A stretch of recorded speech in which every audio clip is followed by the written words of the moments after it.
There are two major projects currently reshaping the aviation world.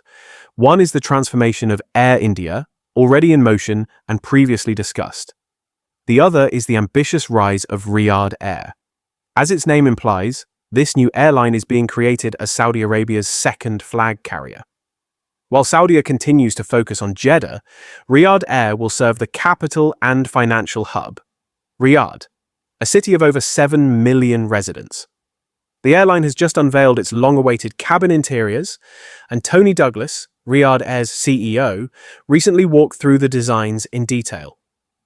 Backed by the deep pockets of Saudi Arabia's public investment fund, and strongly aligned with Crown Prince Mohammed bin Salman's vision, 2030, Riyadh Air is aiming to operate flights to 100 destinations by the end of the decade. The scale of this project is reminiscent of the early days of Emirates, which began its rise back in 1985. Up until recently, all the public had seen was the sleek purple livery on the first of 39 Boeing 787-9s.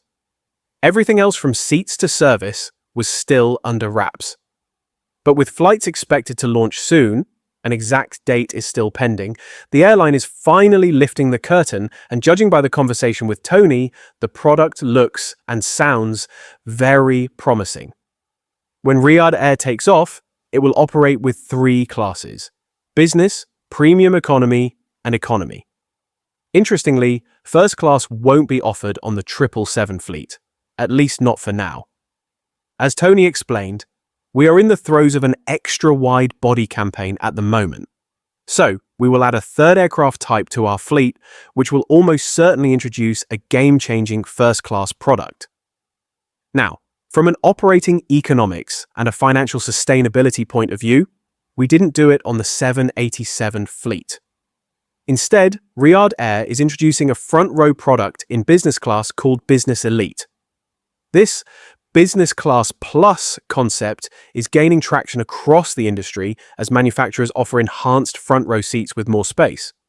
Tony described it as probably better than most first-class products, which might be a bold claim, but the design does look impressive.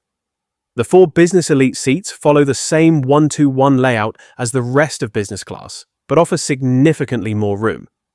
As the front row, we obviously don't need to have that element of the space consumed by a seat in front, so we've utilized all that to add a little more space. The structure of these seats remains consistent with the rest of business class, as Tony explained using a car analogy.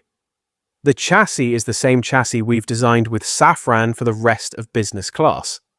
I use the automotive analogy that the difference between an S-Class Mercedes and a Maybach is actually through material choices and design, because of course the chassis is the same.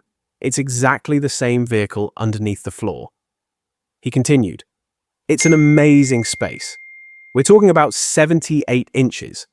In terms of the bed, I'm quite a tall fellow. It's extremely comfortable for a gentleman of my dimensions.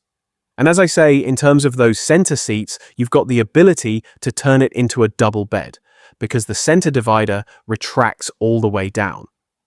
Each Business Elite seat comes equipped with an enormous 32-inch screen, which Riyadh Air claims is the world's largest business class screen.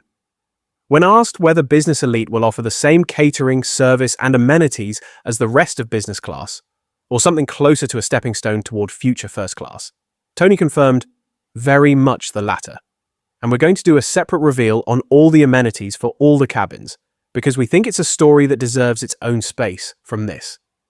Just behind Business Elite are 24 standard business class seats, based on the Safran Unity platform.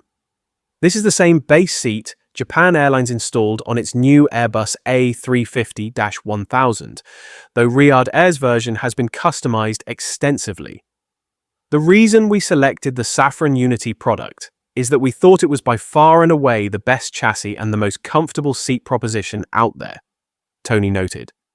The visual design takes inspiration from architectural forms, with 52-inch suite walls, among the tallest in the industry.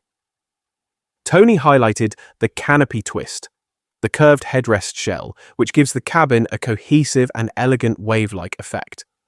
The uplighting adds to the ambiance and carries through in the seat stitching and dividers, forming what Douglas refers to as Riyadh Air's signature. The high walls and full-height doors offer serious privacy, on par with the most premium offerings globally. Each seat measures 78 inches in bed mode and 22.5 inches wide. The screen size clocks in at 22 inches, not quite matching JAL's 24-inch displays, but still generous. Featuring 4K OLED resolution and Bluetooth audio thanks to Panasonic. A unique audio twist. Built-in headrest speakers, part of a partnership with French audio brand DVLA, allow passengers to listen without headphones. The ability to sit without having headphones on and listen to hi-fi quality audio, but the person next to you can't hear what you're listening to, is wonderful, Tony shared. While this may come off as a novelty, especially with loud movie mixes, it's a nice perk for podcasts or casual listening. The center seats alternate between honeymoon pairs and more separated layouts, both equipped with full-length privacy dividers. Charging is plentiful, 1 USB-A and 2 USB-C ports plus a full main socket. The color scheme in business class is refined and contemporary, blending rich purples with soft stone accents. The use of ambient lighting around the suites creates a calming glow. Riyadh Air's description paints the picture. Mocha gold and veined stone accents in premium cabins offer a subtle, elegant contrast to rich purple textures. A thoughtfully curated palette. Dark indigo, mocha, iridescent tones, skyline blue, sunset peach, and lavender evoke a rich sophistication, seamlessly weaving the identity of the city of Riyadh into a modern expression of luxury felt throughout every cabin. Tony added, even down to the numbering on the suites, the level of design detail we've put into that, with the backlighting. It's the kind of thing that many people might not even notice. But for me, great design is subliminal. It's not screaming in your face. All those little details cumulatively build up to deliver an elevated proposition. Just behind the business section are 39 premium economy seats, making Riyadh Air one of the few Gulf carriers, alongside Emirates, to offer this class. The seats are manufactured by Recaro and share the same frame used by Emirates, a product widely praised. Tony commented, it's the same chassis that Emirates use on their premium economy that's widely acclaimed, and I would agree is one of the best that's out there. These seats are laid out in a 232 configuration and offer a 38-inch pitch, slightly less generous than Japan Airlines' 42 inches. Each one includes privacy head wings, a calf rest, and enhanced storage. The 15.6-inch screens are among the largest in the segment and also feature 4K OLED quality and Bluetooth connectivity. For charging, each seat includes 4 USB-C ports, but no AC outlet, so travelers will need a compatible cable. The cocktail tables carry through the elegant design language with black stone finishes and subtle gold veining. In terms of the color palette, we've used a color called mocha gold, which is an elevated premium color part of the palette, but we've even got it running through the veins in the cocktail tables, said Tony. At the rear of the aircraft are 223 economy seats in a standard 333 layout. Tony made it clear how important this section is, noting, for me, for many people, the most important cabin. Seat pitch is 31 inches with a 17.2-inch width, on the tighter side, though typical for a Dreamliner. Each economy seat includes a 13.4-inch 4K OLED screen and 2 USB-C charging ports. These same seats will also be fitted on Riyadh Air's future fleet of Airbus A321neos, set to arrive starting in 2026. One of the other benefits of being a startup is consistency. Take the economy seat you've just seen. It will be exactly the same our A321neos fleet as well. So, when can passengers experience Riyadh Air for themselves? We're looking to actually operate our first flights in Q4, Tony said. While Boeing and Airbus are both facing production challenges, Tony offered a hopeful update.